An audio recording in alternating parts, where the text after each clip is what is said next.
Is it? Yeah, we live in a nuclear family. Yes, we like currently I stay with my husband and my son only. Okay, and this area or the location that's located in India somewhere in place, is it? Yes, it's in India, in Maharashtra specifically. Oh, okay, all right.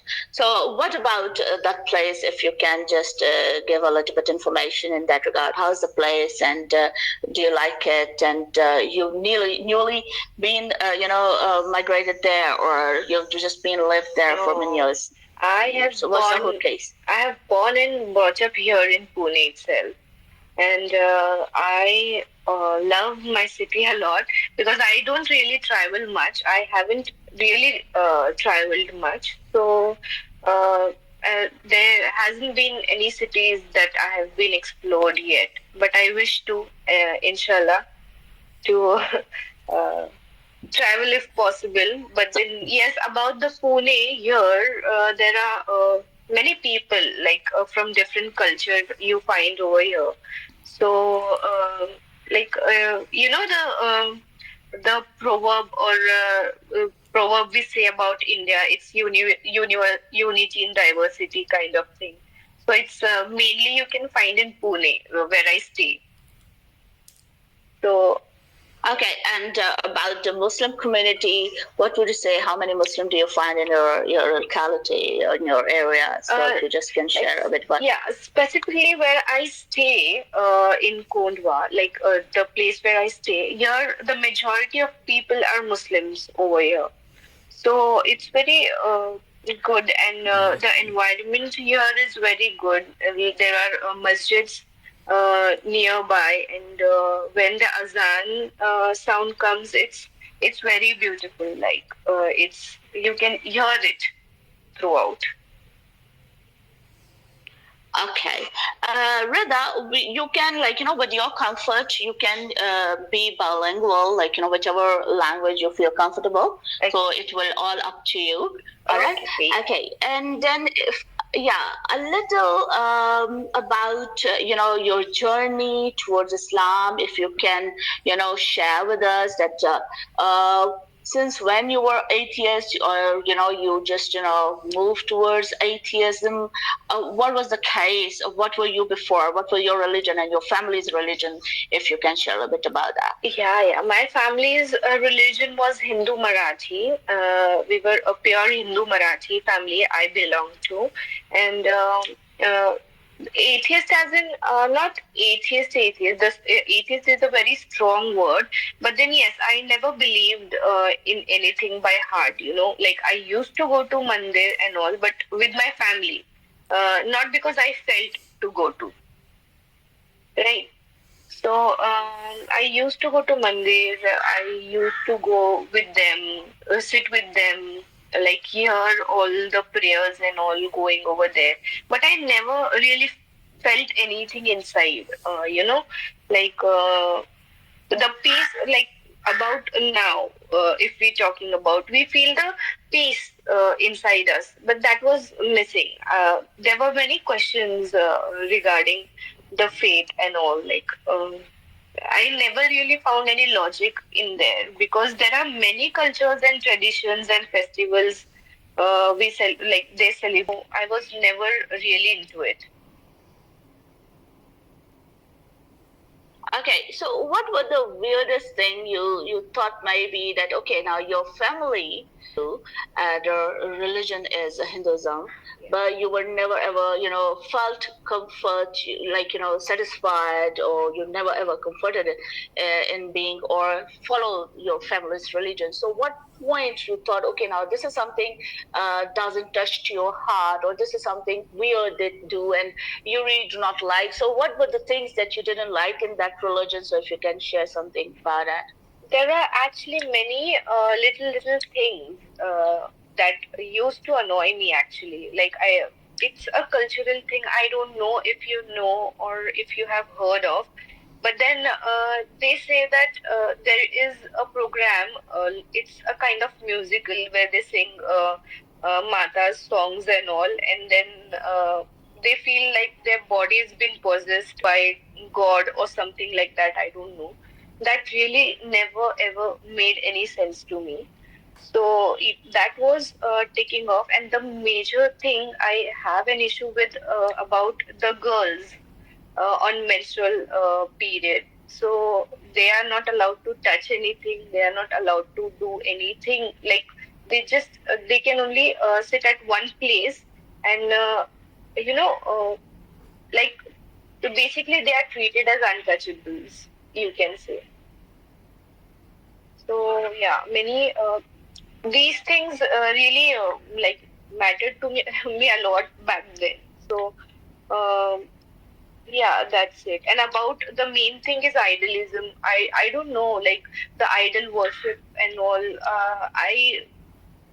I never really made any sense that we are sitting in front of an I don't know like how to state it, but then sitting there and praying in front of them, like how can we pretend to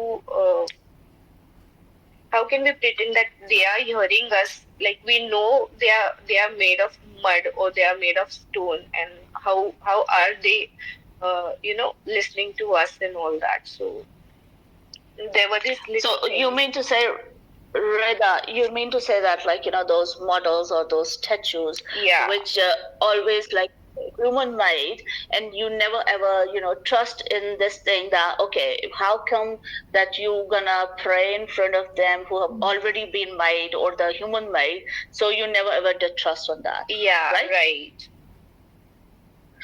Okay, so then a lot more different thoughts might be coming, and your feelings would be changing. And that, what was the point? Or you felt like, okay, now something is not going good for your religion, and were you completely an atheist that you do not want to believe on any religion, or you were like that, okay, something somewhere you just leaning towards something. So I want to know your feelings and thought.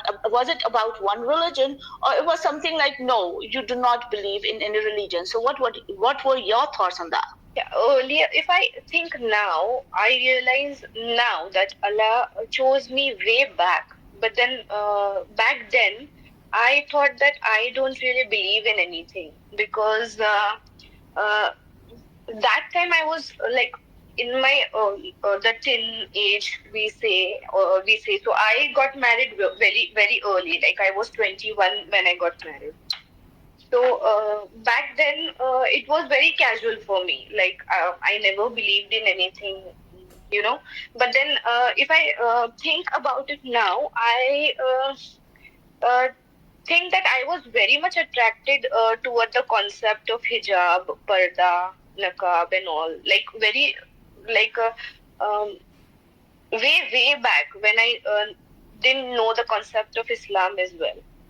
So, but then when I started working, I met my husband. Because of him, I got to learn more about Islam, and I got more close uh, towards Islam, learning few things, learning, reading the books, and the knowledge.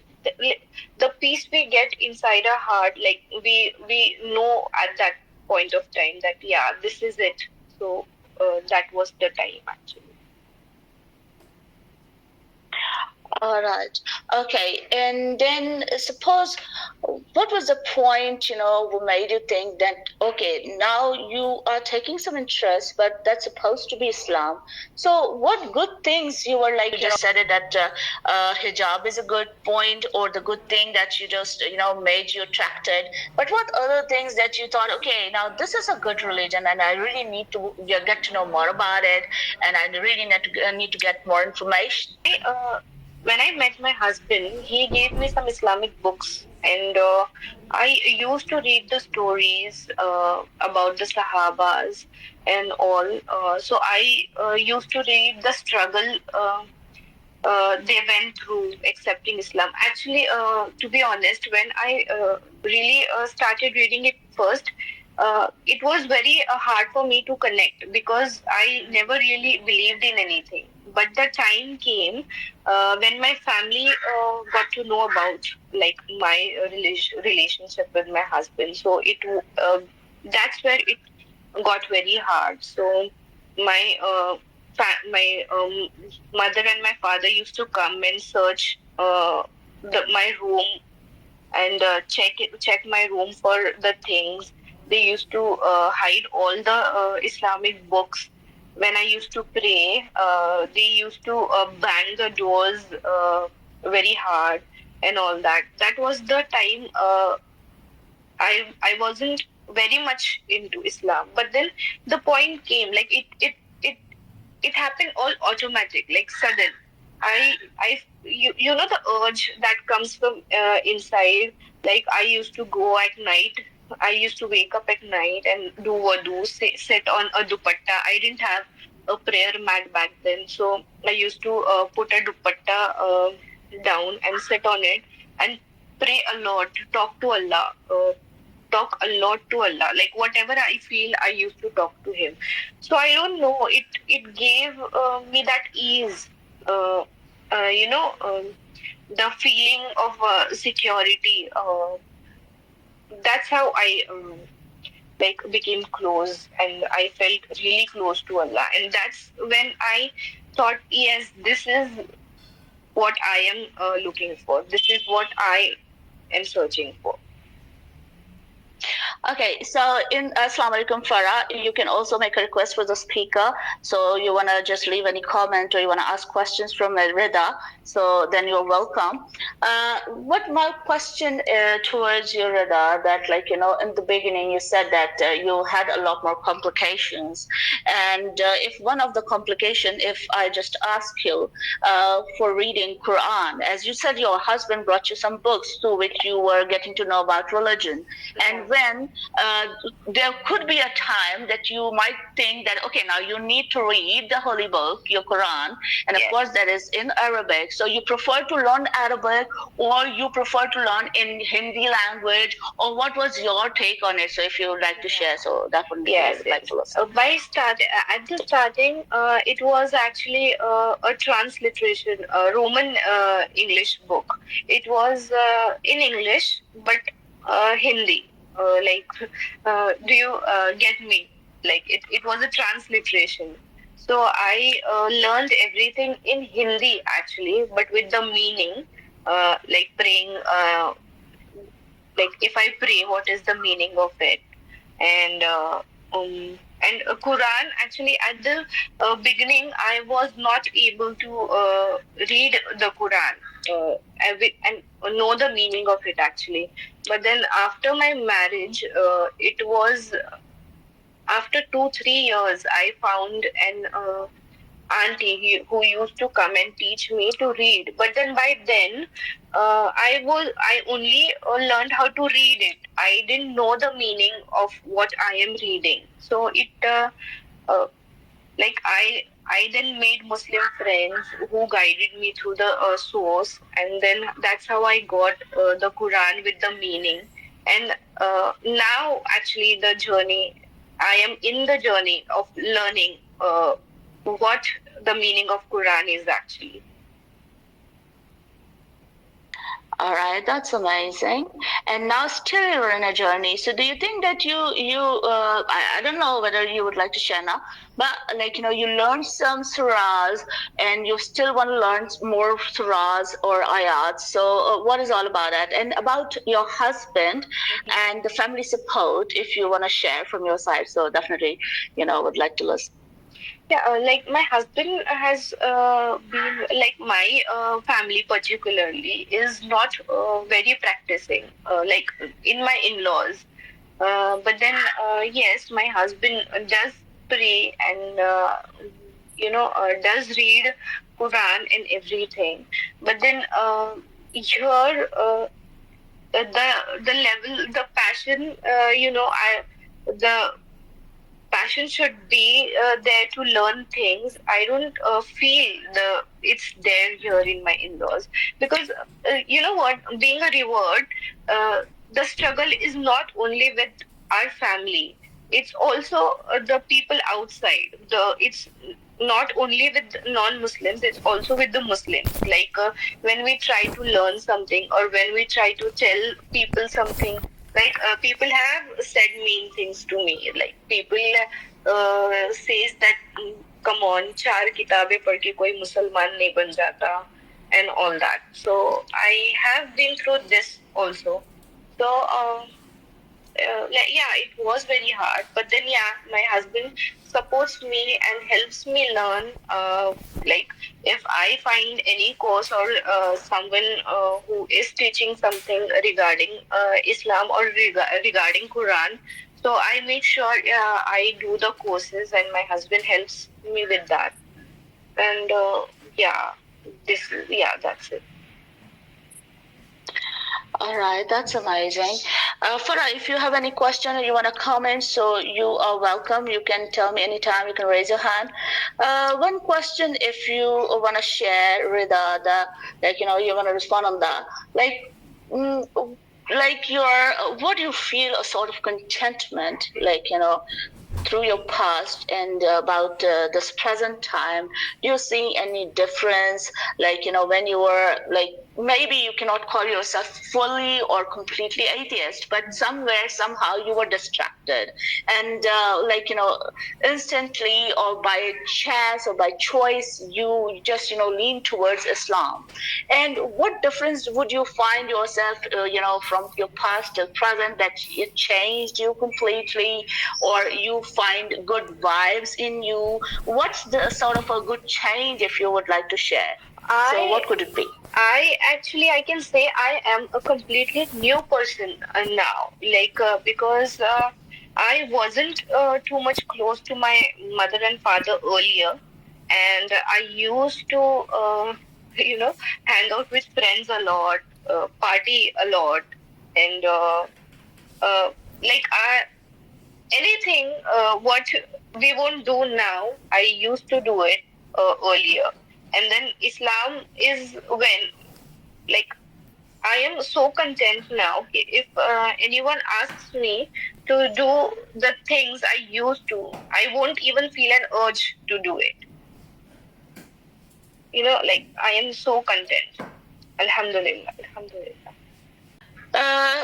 Yeah, that's amazing thing, and one thing which you just said it before, I would completely agree with you. It's something that, for us, we couldn't say ourselves that we'd be lucky, because we been born as a sort of a Muslim, but the true Muslim, I think, in front of me, or from my perspective, that we have to be more practiced Muslim. It's not something that being born in a Muslim family and be following the religion, but how much more do we practice from our side? We call the practice Muslim. Yeah, because I see here now, like, people when the Ramadan comes, or the time like this, they are they hurry a lot. Like, I have finished reading Quran 3 times. I have finished reading Quran 4 times. Like, it's like a race. But then I don't feel that only reading Quran helps. We need to know what is written in the Quran, and we should, it's basically to guide us. It's the Quran. Allah gifted us the Quran so that we can correct our lifestyle, basically. So if we don't know the meaning of it, there is no use of reading the Quran. I feel that. Okay, that's good. And Farah, if you have to say something, you can unmute yourself, because yes, Farah, what would you like to say? Assalamu alaikum, Kiran. Assalamu alaikum, Rida.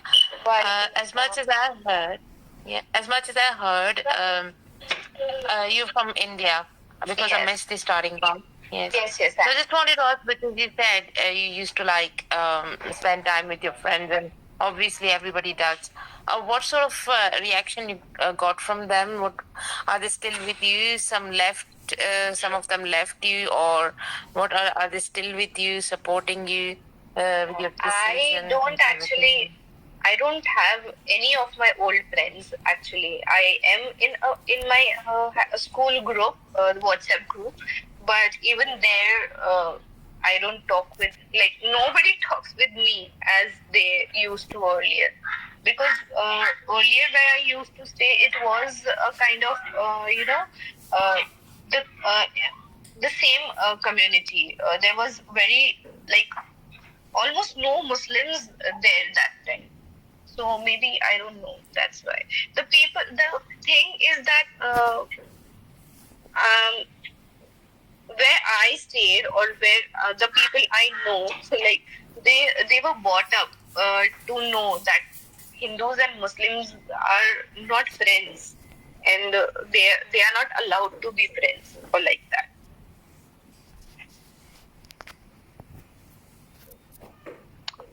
Oh, okay. Reda, I have one question if you can respond on that. Yeah. What I've just heard, because see, in Pakistan, and whole brought up in then there in Pakistan, and a lot more what I've just known. It's just because of social media about India, or you can say through movies and the Bollywood and stuff like that, through books also.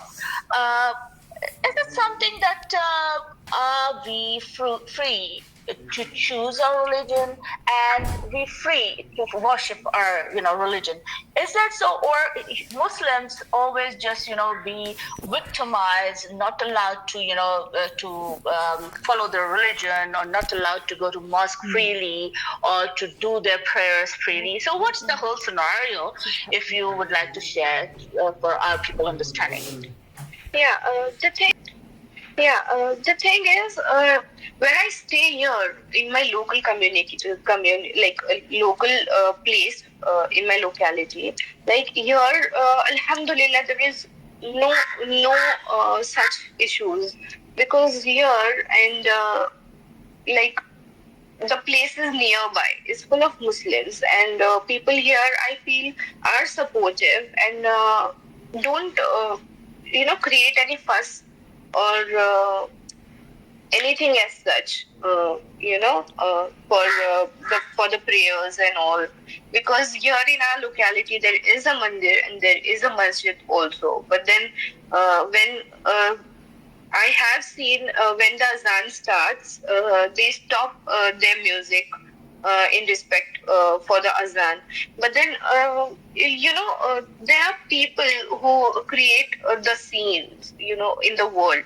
Like, if people are understanding, and people understand what the religion, and how should it be, or there would be no, fights, and any cultural issues for that matter.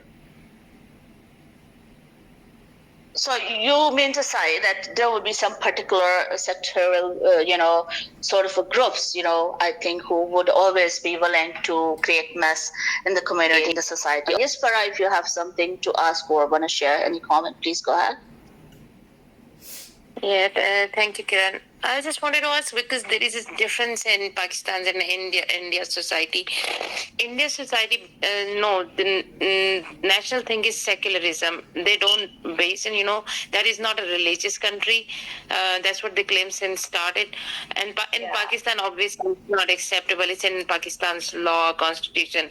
So a change of religion, especially from Islam, is not, to be honest, acceptable. But that society claims to be, secular. So then that is why still I wanted to ask, the reaction of, friends, because friends supposed to be friends.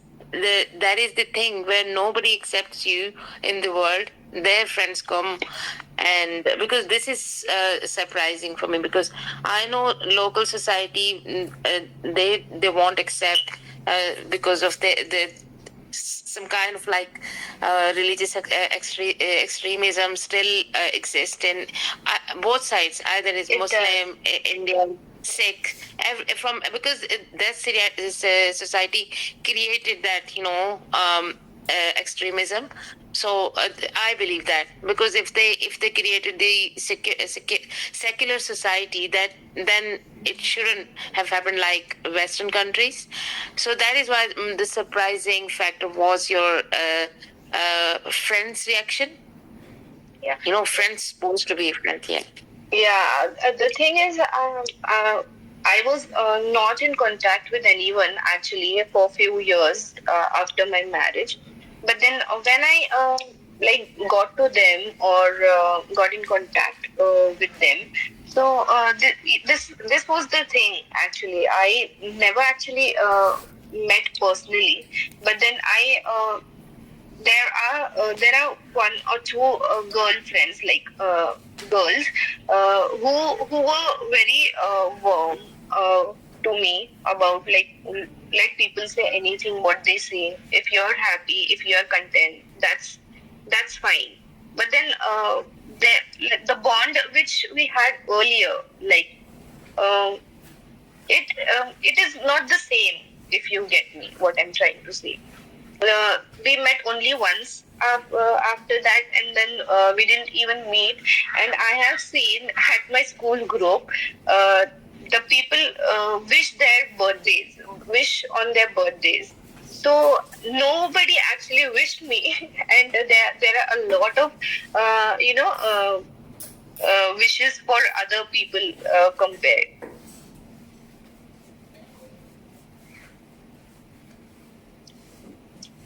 All right.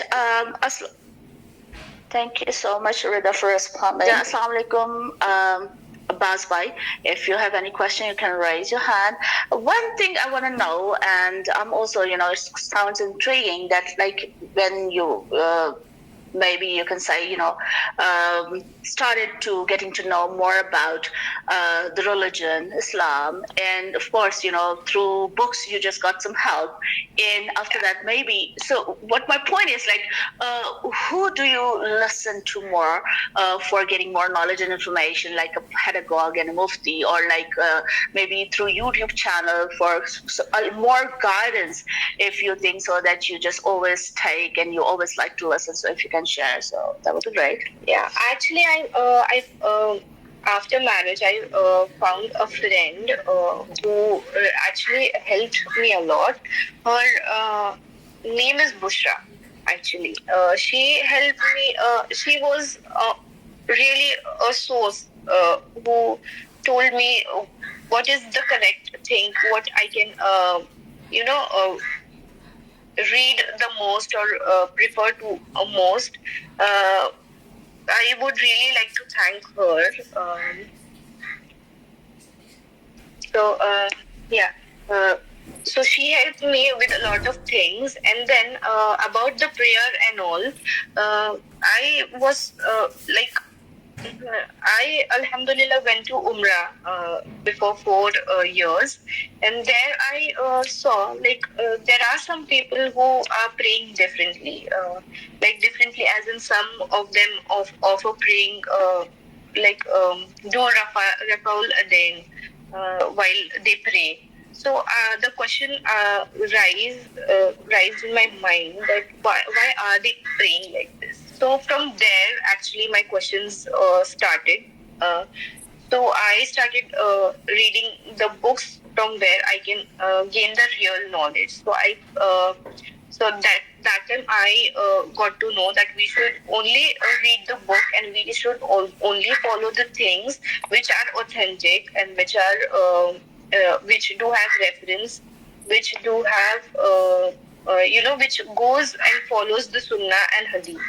So that's how I started taking the knowledge. So my real journey actually began just 4 or 5 years earlier.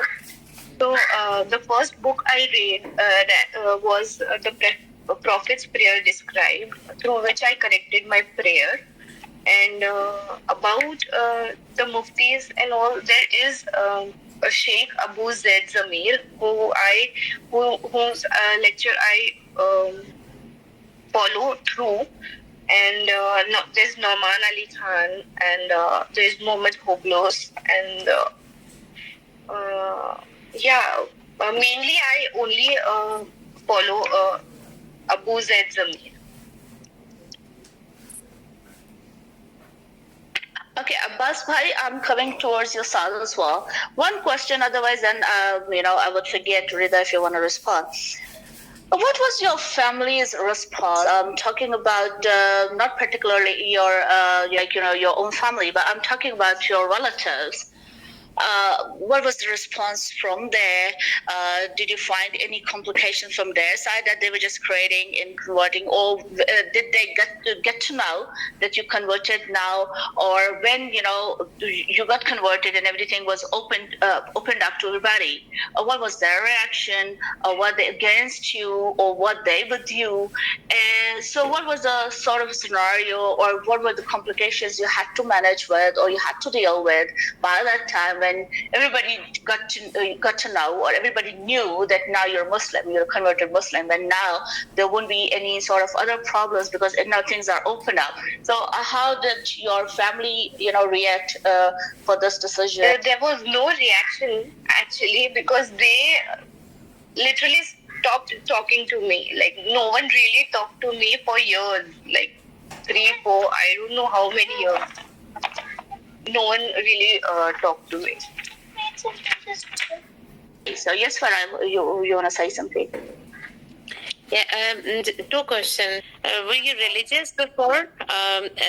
Were you Hindu or just like normal secular or didn't believe in any religion? And if you were like religious before and now you converted, so what sort of difference you found into religion? And obviously, one is obviously Tawheed, one Allah. But what about the other things? I'm talking about the base and soul of religion. What do you think about that? The thing is, I never actually believed in anything as such earlier. I was not believing Hindu, Marathi, whatever. But then, yes, about the difference in me, as I told you, I was a very completely different person earlier, and then I am now very much content. Like, I feel that I was, the people who are very greedy, not greedy as such, but then we explain, like, we never get happy. We just want more and more and more and more. There is, but then now it's like, jitna hai, kafi hai, I am happy with what I have. So I don't want anything else. And first I used to get panic. I used to,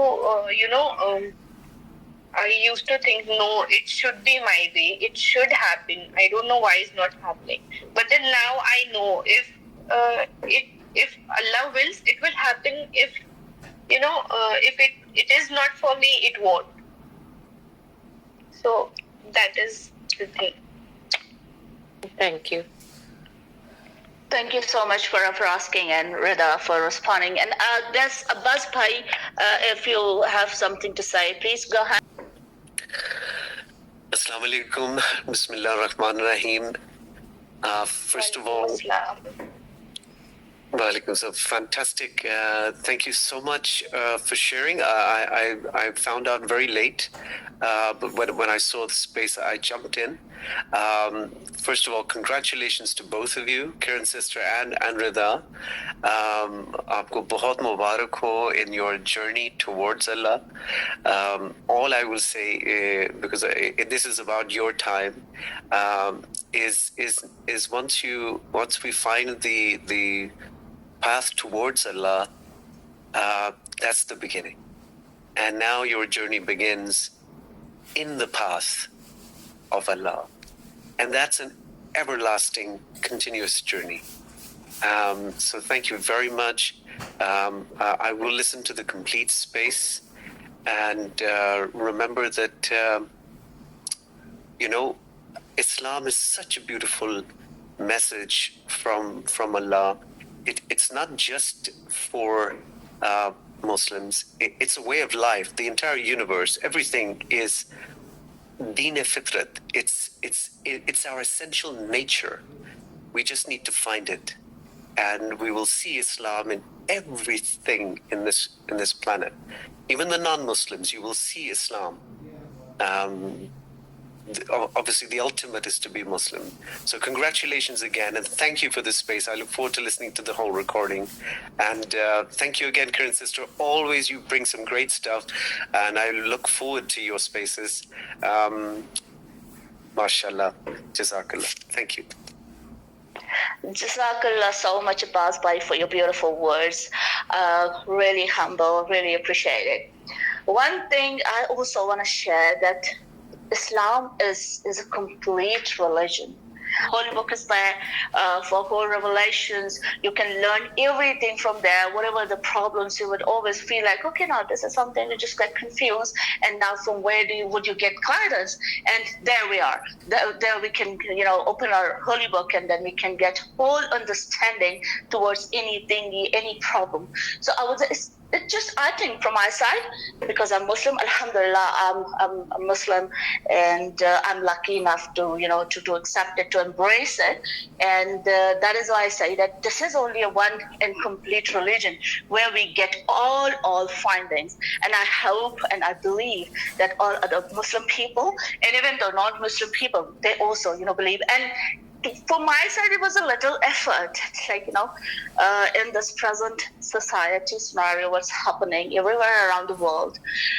New generation, if I talk about, they've been distracted. They've got a lot more problems and a lot more things going on there in their mind because of, you can say, wherever they just look at, science study and some other studies as well. There are different sort of studies where I thought maybe children, especially new generation, they're getting distracted, towards different things. And this is the point where we have to just, reward them towards our religion.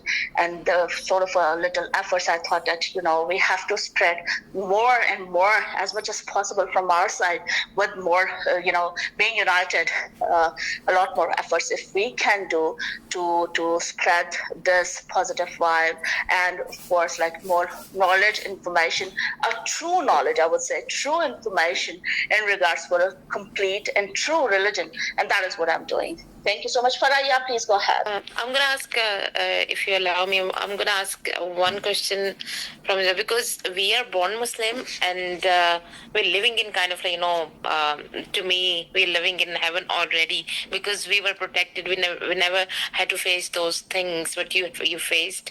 And, I live in UK, and I'm bringing up kids who has to face, secularism, different kind of religion, and then coming back to Islam. So I want to ask one question, because you lived in the other world, and then you came to another world where you found out there is another world is waiting for you. Before, obviously, you didn't have that kind of, Jannah, hell, this kind of belief before. When you found out that another world is waiting for me, how did you feel about that? Because this world is not ending only after like 80, 90 years, 100 years. When you finish this life, if there is another life is waiting for you, did you find it positive, or what did you think about that? Yeah, actually, it is a very good question, actually. Like earlier, I just used to do things like, I don't know, I never thought about the consequences as such. But now, if I feel doing something, first of all, something happens in the stomach. We know that it's not, it's not good, or it's not allowed, or it's haram. So there is a constant noise inside, कि यार ये नहीं करना चाहिए. We should not do this.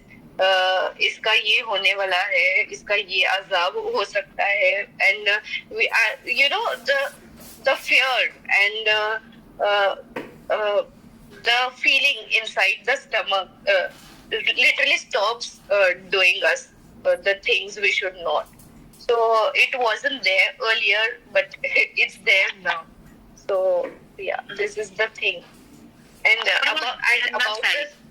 What about Jannah's side? You said you thought you must have thought before this life is ending, but now maybe a beautiful life is because your previous sins are deleted according to our religion.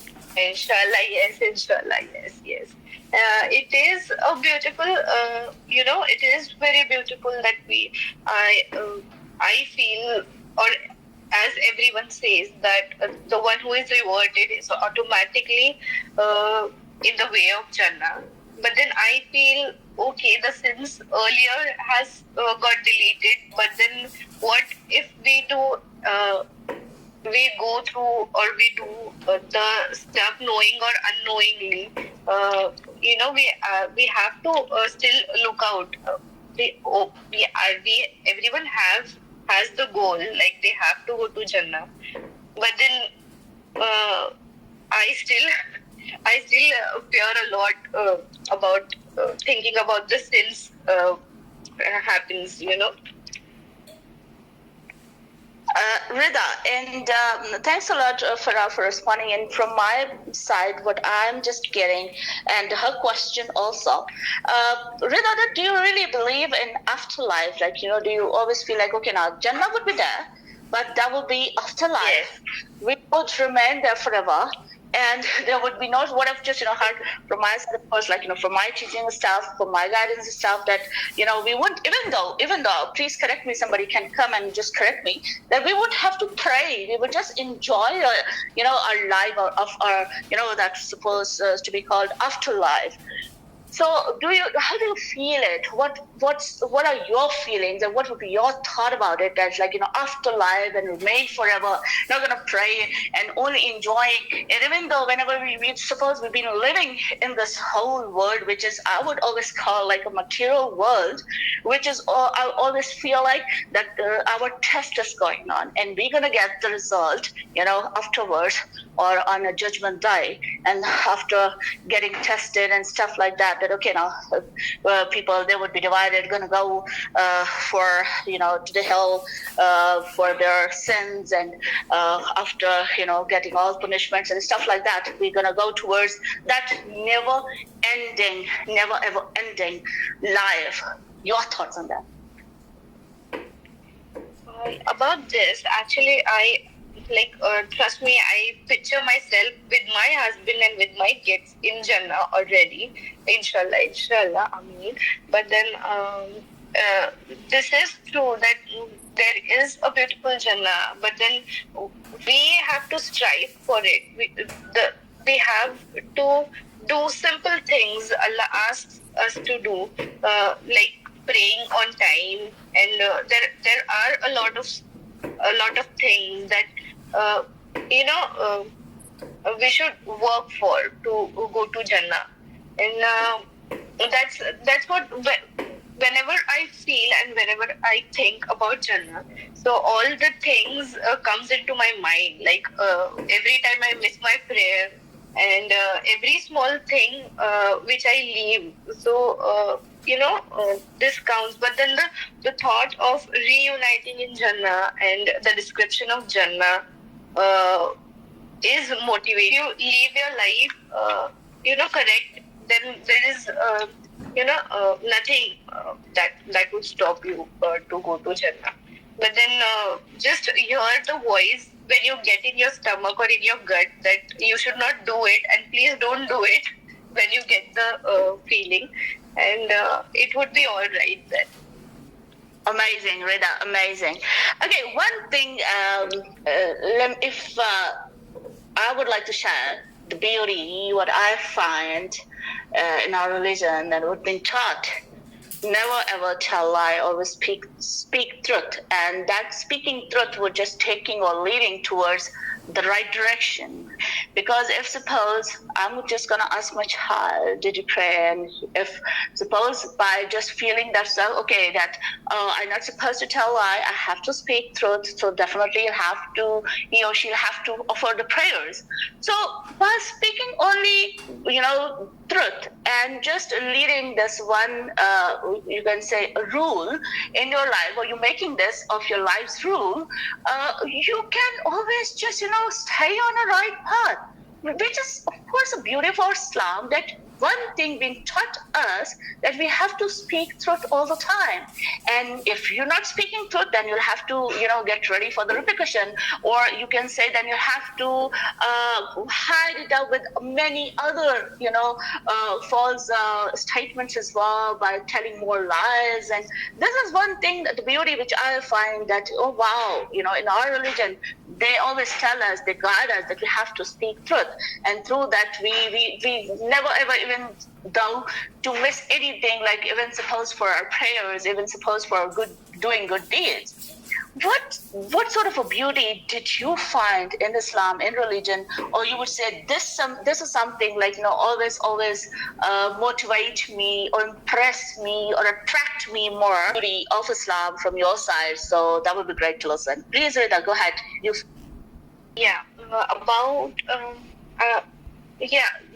Actually, the Islam is a very peaceful religion, if we say. I think choices. We've got choices, so many choices, and it's a complete deen, full way of life. It's kind of so many formulas out there. Wherever you get stuck, if you forget, where to find in normal life, if we see, like, I'm living in a total different world. I used to live in Pakistan, but now, so many people don't find the solution I can easily find. And whatever problem I face, whenever I go back to my religion, it gives me a solution. The most, what is challenging thing is today, mental health, and what we face everyday life, and reactions, our behaviors, our attitude. So many times it declines, I've got so challenging life. I've got a disabled child. My husband is not well, and I don't have family. But for peace, for my submission to Allah, sabr and shukr, two things are giving me support every single time. So this is the solution. Whenever I try to find, I find I'm in hardship, I'm in some kind of trauma, so I go back to my religion, and these two words, sabr and shukr, gives me every single solution. I submit myself to Allah, and I leave everything on Him, and just relax. And so many expectations from me and family. I feel that when somebody expects something from you, it is really good thing. If somebody is expecting even a smile from you, it is a good thing. So I feel that my religion gave me everything. This is the positivity, my every single support, every single solution. Whenever I get stuck, I go back, and my religion provides me. So that is why, even though I compare with other religion and other ways of life, so after comparing after so many years, I still find my religion is the solution, and this is the way I will choose again and again. Thank you. Beautifully, you have put beautifully in beautiful words. I would completely agree with you, whatever you said with your statements. Another example, if you just want to give from my side, is something is people that always think, oh, Islam is very strict religion. Oh, you have to, pray 5 times. You have to do fasting for 30 days, and you have to do this and zakat and this and that. They never ever thought about the solutions, the relaxations also. Suppose if somebody is sick, so he is allowed to skip the fast. He is allowed not to stand and do the prayers. He is allowed to find out more other ways, alternatives and substitutes for doing for doing all the their obligations or whatever the duties are, so they can do in a very better and easier way as well. Yes, Abbas, if you want to add something. Bahut shukriya. Thank you, Karen sister. I'll try and be very, very quick. Wonderful question. What is the most beautiful thing you see from Islam? There's so much we could talk about this. This could be a space in itself. But I think the beauty is when you realize that Allah has created everything, including you, including us. What an amazing opportunity we have to live life itself. And that gratitude, that recognition, and that submission teaches me three things. That everything is born from love. It was Allah's love, His khahish, that He created this wonderful, beautiful existence. The fact that we may destroy it or may make it a bit ugly at times, that's our doing, but it comes from love. Love takes you to the next stage, which is to love others and to show compassion where you don't like someone. And from compassion, we go to the next stage, which is when we've been harmed or something has been done wrong against us, that we show mercy and forgiveness. So love, tolerance, and compassion, for me, is one of the most beautiful aspects of the man-God relationship, that if we start to understand why we're here, we can really appreciate and show gratitude and forgive at the same time as well. Because inshallah, if we forgive people, Allah will forgive all of our sins as well, which I'm sure He will. Bahut shukriya. Thank you so much. Beautifully said. I couldn't agree more than this. Thank you so much for sharing your thoughts, Basbai. In Last Rida, beauty, what sort of a beauty do you see in our religion? And the last message, if you'd like to give to the new generation, to the people, to our millennials, and to the whole world, what message would be, from your side? That why did you choose Islam? What's the beauty do you see in Islam? Last message from your side. Yes, please, over to you. Yes, about, I would definitely ask everyone, all our Muslim brothers and sisters, to go through Quran and to know the meaning when you read. What is the meaning that Allah tells us? When we are when we are so despair and we seek for the answers. We literally have everything. All the solutions are in the Quran, I feel.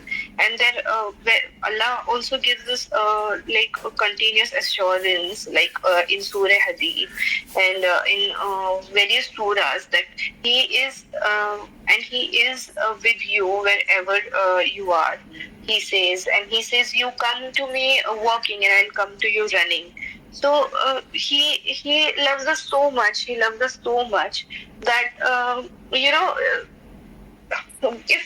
if we ask him for any of the minute the sadness or the thing we are upset about, I feel that he somehow gives the solution to you.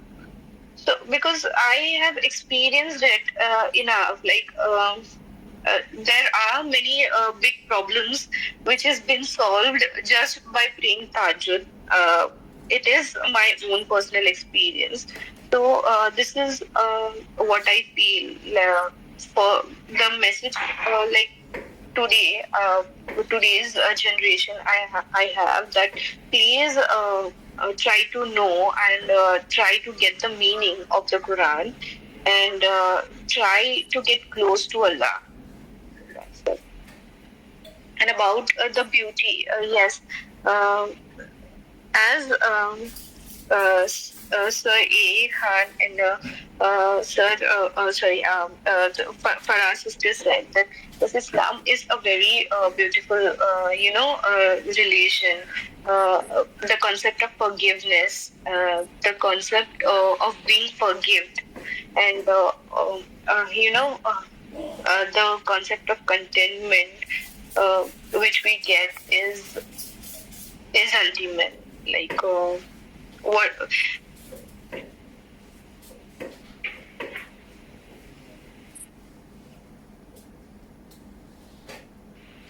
I'm so sorry. He keeps on coming. Yeah, that's it. Thank you so much for your beautiful And words. I also I have a favorite verse from the Quran. Like it keeps me going. It's in Surah Ashara. Where it's mentioned as innamal yusri yusra, the hardships comes with ease. So every hardship there is an ease. And I believe in it so much that it literally whenever I feel that yeah, nothing is going correct, nothing is going right, nothing is uh, uh, good happening in my life. But we have to stick and keep on going, because there is an ease at the end for sure. Thank you so much, Rida. I would completely agree with you. And there's always a silver lining behind, great cloud, or you can say, after or in the end of the dark tunnel, there's light. You will always seek light. So beautifully you put it. And now I just, gonna say thanks a lot for coming to be my guest speaker. Rest of the speaker, Farah, thanks a lot for staying here, since beginning. Abbas Bhai, you were here, and with your fully support, we created this space with little effort. And I hope that more and more people, if they would listen to the recording, that would be amazing and insightful for the people to understand about religion. Rida, you raise your hand in last. If you want to say something, please go ahead. Yeah, I wanted to thank you all. So I learned a lot. Kiran, thank you. Actually, you conducted this space, and all credit goes to you and Rida. Thank you so much. Thank you so much for your appreciation, Farah. Rida, you are an amazing person, and I would say, from my side, best wishes for this journey. This journey is not for you only as being Muslims. This journey is for us as well, to practice in the right direction. To learn as much as possible as a learner, as an apprentice, because if we would say we know everything, from there our learning would finish, and we should never ever think that way. So thanks a lot for joining today. To all of you, my lovely, beautiful people, my brothers and sisters, inshallah, I will see you soon. Thanks a lot. You have a lovely day wherever you are. Bye-bye from my